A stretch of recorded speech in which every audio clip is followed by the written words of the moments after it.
Interpol are the policeman's police, if you like. They are the coordinating international force for the police of the world. Jürgen is the group's Secretary General. It's been warning about the security issues relating to vaccines, and we'll get to that in just a moment. Secretary General, good to see you. As always, sir, you're joining me from Interpol headquarters in Lyon.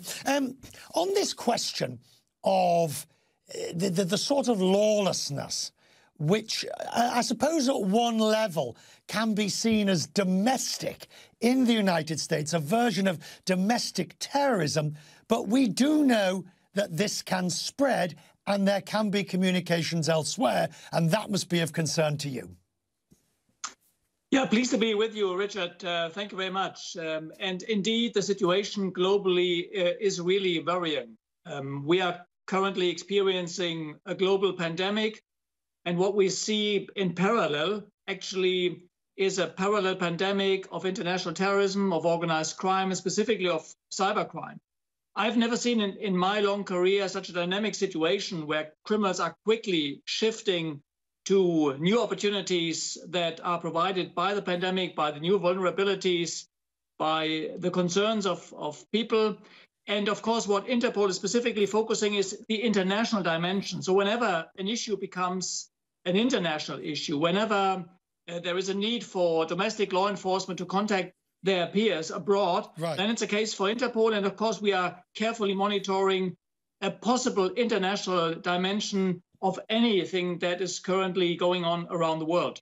And that I assume, and I don't want to force it too far, but that I assume would also include any international bad actors that decide to take advantage of the chaos in Washington at the moment and the inauguration next week.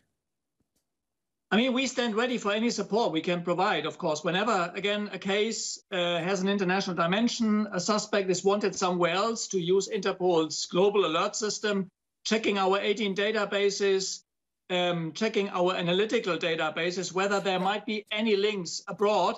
That's exactly why Interpol exists. And this is where we can help our 194 member countries, whatever the problem is that might have an international dimension. So on this question of the vaccines, now look, we're all familiar with the odd job person who decides to nick a few vaccines and try and sell them on the black market from a hospital if they could. But you're talking about something much more nefarious. You're talking about structured, organised crime with vaccines. What are they doing?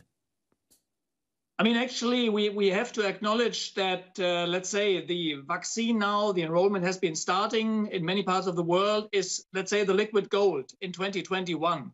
So criminals have already been preparing for that situation in, let's say, attacking the vaccine, translating that into simply making cash.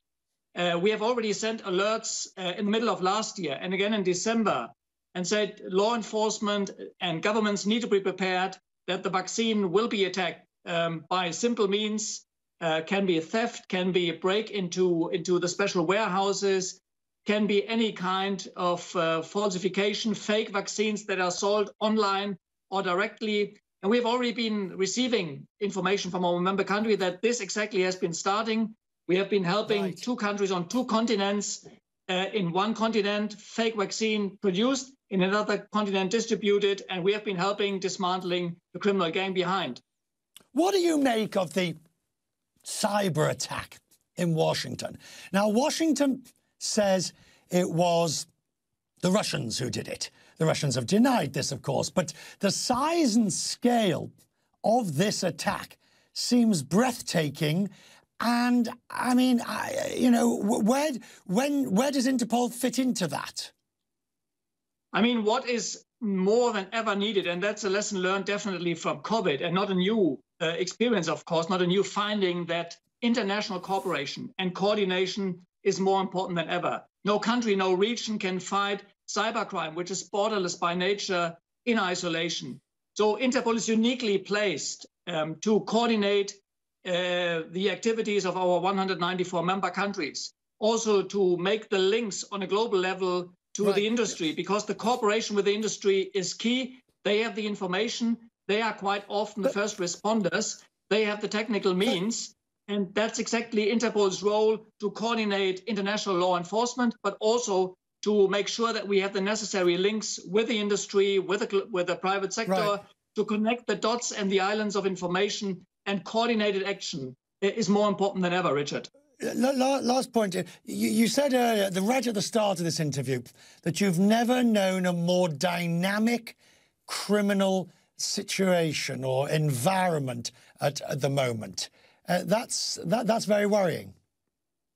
Indeed. And again, that goes all across these different areas. Terrorism attacks have still been going on. Terrorists try to exploit the new vulnerabilities that COVID-19 has been brought to all our societies. Organized crime groups, and I'm talking about global, organized, well-organized, specialized enterprises, specifically in the cyber arena, where they organize through the darknet, through the internet, with specialization, more dangerous than ever. And we have to put more emphasis on IT security. And again, we have to further build that global architecture of security. We should not allow, let's say, a second pandemic of crime, of cybercrime, sweeping all over the world.